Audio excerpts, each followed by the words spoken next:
ایک بات یہ ہے کہ ان حالات میں روزگار کے مسائل بہت سارے لوگوں کے لیے پیدا ہوئے ہیں، اور ظاہر بات ہے کہ یہ مسئلہ بڑا مشکل ہوتا ہے، سب کچھ اسی سے چلتا ہے، گھر کا کام اسی سے چلتا ہے، آدمی کو ہر قدم پر پیسے کی ضرورت ہوتی ہے۔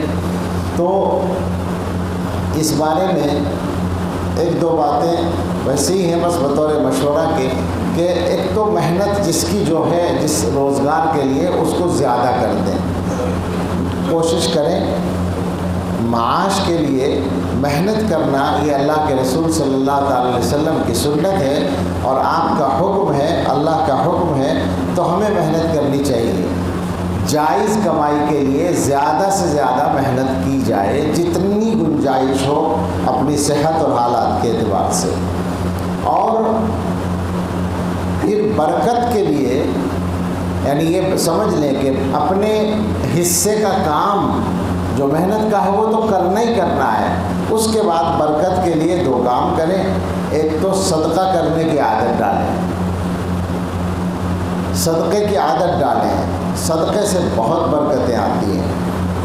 حضرت مولانا تقی عثمانی صاحب دامت برکاتہم نے اپنے والد حضرت مفتی شفیع صاحب رحمۃ اللہ علیہ کا معمول لکھا ہے، ان کا تو مطلب ہمت کی بات ہے، انہوں نے معمول بنا رکھا تھا کہ جو آمدنی محنت سے ہو اس کا 10واں حصہ صدقہ کریں گے، اور جو آمدنی بغیر محنت کے ہو اس کا 20واں حصہ صدقہ کر دیں گے۔ یعنی مثلا کتب خانہ کرتے تھے وہ تو وہ آمدنی محنت سے ہوئی، یا پڑھاتے تھے اس کی تنخواہ وہ محنت کی آمدنی ہے، تو اس کا 10واں حصہ عشر نکال دینا صدقے میں الگ کر لیتے تھے۔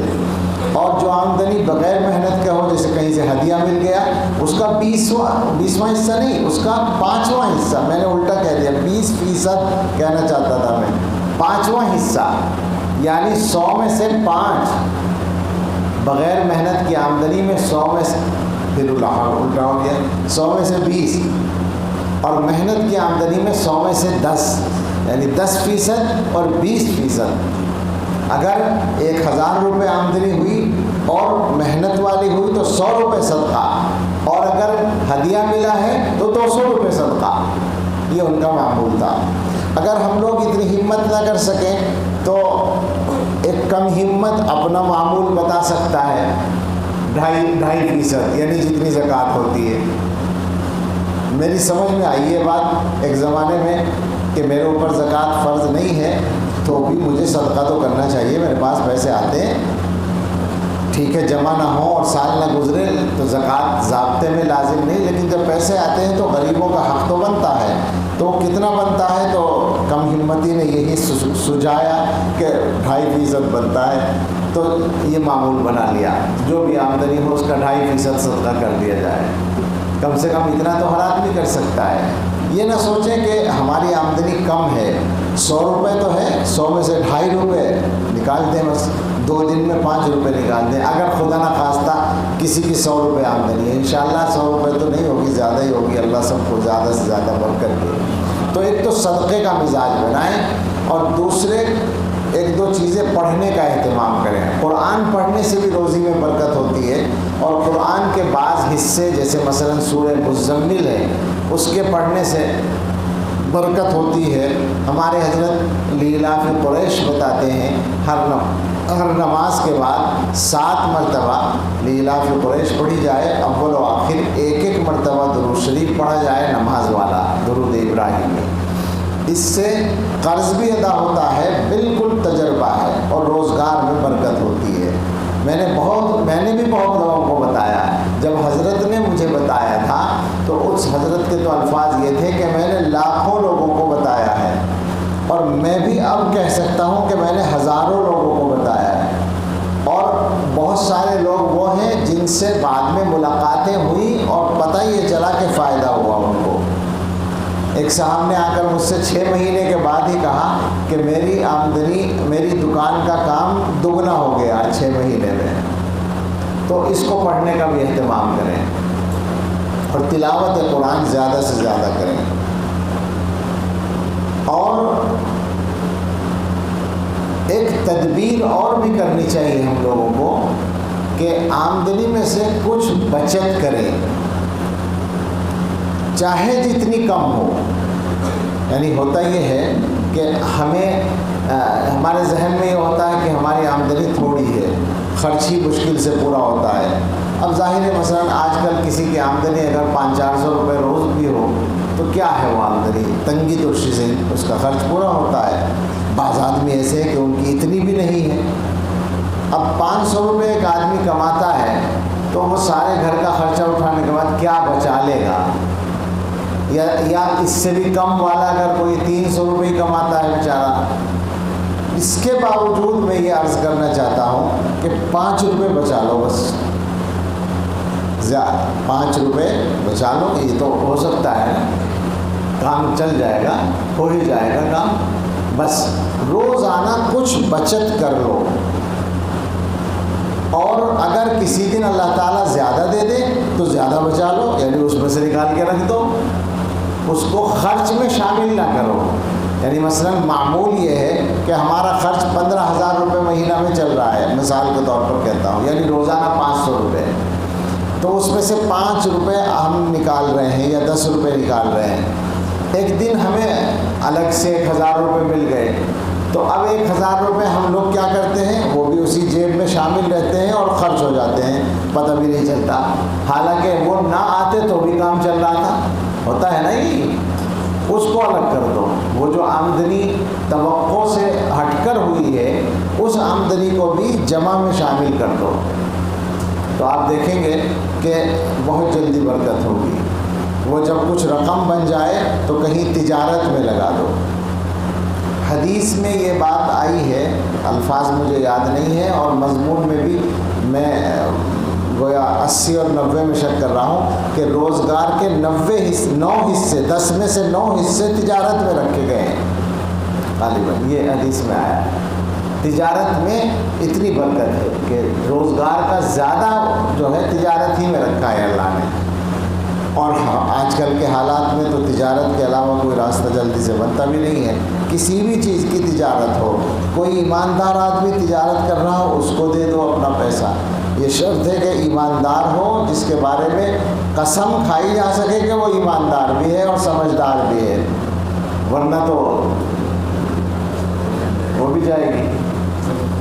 ہاں، یہ اس میں چوکس رہنے کی ضرورت ہے۔ کچھ نہیں ہے، کسی کو دینے کا موقع نہیں ہے، 10,000 روپے ہو گئے، 20,000 جمع ہو گئے، سونے کی کوئی چیز خرید لو، کیا خیال ہے؟ 1,00,000 روپے جمع ہو گئے، 50 کا زمین خرید لو اگر مل جائے 1,00,000 میں، یا 2,00,000 جمع ہو گئے زمین خرید لو۔ یعنی یہ 2 ہی چیزیں ہیں جن میں پیسہ جن کے ذریعے بچایا جا سکتا ہے، یا تو زمین یا زیور۔ شیخ الحدیث حضرت مولانا زکریا صاحب رحمۃ اللہ علیہ نے لکھا ہے، ان کے یہاں سب کو پتہ ہے کہ شادیاں بہت سادہ ہوتی تھیں۔ انہوں نے لکھا ہے کہ میں نے اپنی کسی بچی کی شادی میں ایک دیگ بھی نہیں پکوائی، ایک دیگ کیا، ایک دیگچی نہیں پکوائی انہوں نے، تو کچھ بھی نہیں کرا، دعوت ہی نہیں کھلائی بچوں کی شادیوں میں، بچیوں کی۔ لیکن یہ لکھا ہے کہ مجھے یہ بات پسند ہے کہ بچیوں کے لیے زیور بنایا جائے، اور زیور بھی یہ لکھا ہے کہ وہ ہو جس میں وہ نگ وغیرہ اور جو زیادہ ہوتے ہیں وہ زیادہ نہ ہو، سونا زیادہ ہو تاکہ بعد میں قیمت زیادہ ملے، کام آنے والی چیز ہے۔ بزرگوں کے یہاں بڑی تجربے کی چیزیں ہوتی ہیں، تو بلکہ ایک دفعہ میں نے یہی کیرانے میں کسی مسجد میں کہا تھا، مولانا عمران صاحب نے بتایا تھا کسی کے بارے میں، اس کو چھوڑیں ذکر نہ کریں، حدیث سنائی تھی میں نے، حدیث میں یہ بات ہے کہ اس جائیداد میں یا اس شخص کے لیے یا اس جائیداد کے لیے برکت نہ ہو جس کو بیچ کر اسی کے مثل نہ خریدا جائے۔ یعنی اگر جائیداد بیچو تو جائیداد ہی خرید لو۔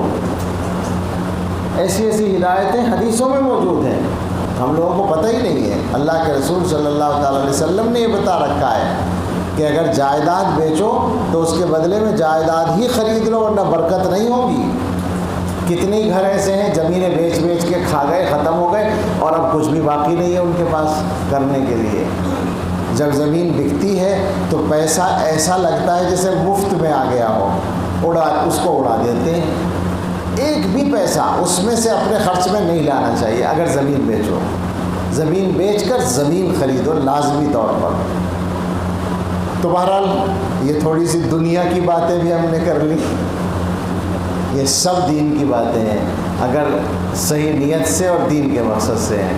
چونکہ بہت سے لوگوں کے ذہن میں یہ باتیں نہیں آتی، اس لیے کہنے میں فائدہ ہوتا ہے، اور عام طور سے یہ سمجھا جاتا ہے کہ تھوڑا جمع کرنے سے کوئی فائدہ نہیں ہے، لیکن سب کو کہاوت یاد ہوگی کہ قطرہ قطرہ دریا میں شود، ایک ایک قطرہ مل کے بھی دریا بن سکتا ہے۔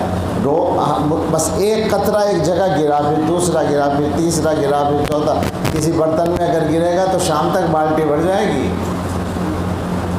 تو سال بھر میں تو کچھ ہو جائے گا نا۔ اگر ایک آدمی روزانہ 10 روپے جمع کرے، اور 10 روپے تو کوئی بھی جمع کر سکتا ہے، تو 300 روپے مہینہ ہو جائیں گے۔ اور اگر کسی کی ہمت یہ ہے کہ 100 روپے روز جمع کر دے، 100 روپے روزانہ نکال دے، یہ سمجھ لے کہ خرچ ہو گئے، تو 3000 روپے مہینہ ہوں گے، اور سال بھر میں 36,000 روپے ہو جائیں گے۔ اور ہم مولویوں کے پاس 10 سال میں بھی 36,000 جمع نہیں ہوتے۔ کیا خیال ہے؟ نہیں ہوتے نا، تدبیر نہیں کرتے، کرنے کی ضرورت ہے۔ یہ 2-3 باتیں اس مسئلے سے متعلق ہیں جس سے سب جوجھ رہے ہیں آج کل۔ کوشش کرنا اپنا کام ہے، باقی اللہ تعالیٰ سے مانگنا ہے۔